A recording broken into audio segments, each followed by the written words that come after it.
Welcome to Chateau Hutter for another travel adventure. Let us see where our journey will take us. Our journey starts at the Lake of the Woods in western Ontario and continues westward 150 miles to Winnipeg, metropolis of Manitoba.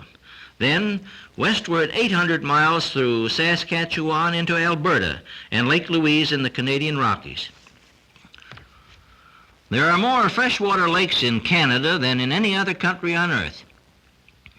More than 3,000 lakes are to be found between Port Arthur and Winnipeg, and the Lake of the Woods is the largest. Most of the lake is in Ontario, but part of it extends west into Manitoba. Many sportsmen from the Middle West come to this lake area for its wonderful fishing and hunting. Most of the land in this area is covered with rock. However, many beautiful wildflowers like the Marsh Marigold are plentiful. We are impressed as we visit Winnipeg and see its huge legislative building surrounded by lovely gardens. Outstanding stores are also impressive. The origin of the name Winnipeg is reputed to have come from the Indian Cree name given to the lake 45 miles north, Win meaning muddy and Nippy water. The moving of buildings seems to be more streamlined here than in any city I have ever visited. Winnipeg is the capital of productive Manitoba, where mile after mile of golden grain is to be seen as we speed westward over a good paved highway. Canada is too far north to grow corn as grain, so the small grains, oats, barley, and especially wheat are of prime importance. Canadian wheat is shipped all over the world. As in the United States, the combine is rapidly taking over the task of harvesting grain. However, it is still possible to see many thrashing crews at work. While the growing season is shorter in Canada, especially in the outposts of agriculture, the daylight hours are longer so that crops grow fast and yields of 50 bushels of wheat are common, 400 miles north of Edmonton, Alberta. As we head westward, we pass a field with an unusual and beautiful crop, sunflowers which are being raised for their seed, which has a ready market. Continuing westward across Saskatchewan, we enter Alberta and approach the Rockies. It is the fall of the year, and soon the snow and cold of winter will be on hand. It is always thrilling to come upon a flock of sheep as we drive along a highway in western America. These sheep have spent the summer high in the cool mountain ranges, where grass is available for grazing. With the approach of October, it is time for the shepherds to bring their flocks down from the mountains to winter feeding areas, where a portion of the flock will be culled and shipped to market. Surprisingly enough, the sheep generally seem to be used to modern traffic and do not pay too much attention to motor vehicles. To pass a flock like this, all you have to do is to proceed at about 5 miles an hour, and sheep will make way for you just about when you are sure you're going to bump one. Usually 1 or 2 shepherds on horseback, assisted by a dog or 2, can handle and drive hundreds of sheep without much difficulty. The fall of the year in Alberta is not much different from the fall of the year in Montana. Usually the weather is warm in the day and chilly at night. But don't be too surprised if you wake up some morning and go outside your hotel and find that there was a snowstorm during the night. Across the mountains on the Pacific Ocean, the climate is much warmer. Here at Vancouver, we watch a ship from the Orient being unloaded. Those who watch with us are still wearing their summer clothing. Vancouver is Canada's only major port on the west coast. It is a busy port and we see ships from everywhere. Returning eastward, we are greeted by some of the tame wildlife as we enter Yoho National Park shortly after leaving Golden. These hungry ground squirrels are a feature in just about every national park in the West. To a lesser extent, the same may be said about the black bears. The literature and the signs in the Canadian national parks, like those in the United States, warn the visitor that bears are wild animals and unpredictable. However, in Canada, like in the United States, tourists pay little attention to signs, with the result that many are injured every year.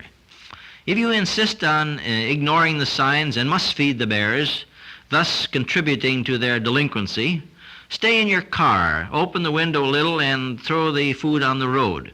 In this way, only the finish on your car is likely to be scratched. Likewise, it is wiser and much safer to photograph them from inside of your car, even though the camera angle may not be all you desire. This also applies to moose. I should practice what I preach. And when this mother moose turned and charged me, I wish I had. For there are few more dangerous animals than a female moose with young. Watch for the charge. Entering Banff National Park, we pass Mount Eisenhower, named for our president. Our destination is Lake Louise, one of the most beautiful lakes we have ever seen. Our hearts beat faster each time we make a pilgrimage to this beautiful place. The lake, like all beautiful creations, has many moods. It may be obscured in a blinding snowstorm or fog, and a short time later the sun will come out and light it up in exquisite pastel shades. You sit and contemplate the beautiful, peaceful scene before you, when suddenly there is an angry roar, and you are startled to see a portion of the glacier at the back of the lake plunge hundreds of feet, carrying an avalanche along with it. There are many precious jewel-like lakes in these most beautiful of North American mountains, but of all of them, Lake Louise is the rarest gem. Its beauty is enhanced by its lovely setting and the fact that it is as accessible as a city park. For here in the wilds of the Canadian Rockies, you may enjoy this scenic wonder from the comfortable lounge of the huge chateau, which is no more primitive than the Waldorf Astoria. You are not just limited to looking at this wonder without touching, for you can ride many trails on a fine riding horse. But better yet, you can hike along an easy shore path and climb up to the foot of the glacier by easy stages, hesitating now and then to whistle back at a whistling marmot.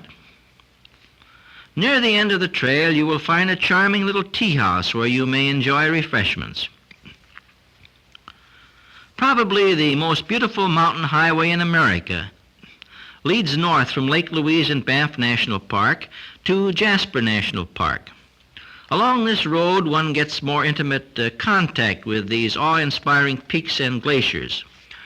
These jagged pinnacles, ice formation, clouds, lakes, and forests give one the feeling that he's seeing the ultimate in alpine beauty. After leaving Lake Louise, the motorist is more or less on his own until he reaches Jasper, 149 miles distant. There are no concessions or hot dog stands along the way. There are, however, benches and tables alongside smaller but more spectacular lakes than Louise. We stop at one of these lakes to enjoy lunch and breathe in the crisp mountain air.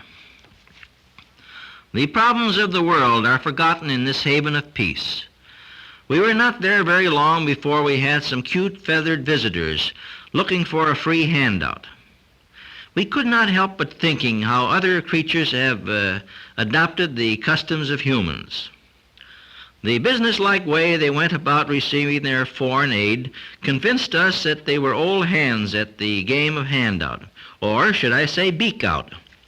They provided us with lively entertainment, so we feel we were well compensated for the crackers they ate. Continuing northward, we get closer and closer to these slowly moving rivers of ice called glaciers. It seems that North America is slowly becoming warmer, and these glaciers retreat a little each year. The river of ice turns into a rushing torrent of water, adding greatly to the beauty of the alpine landscape.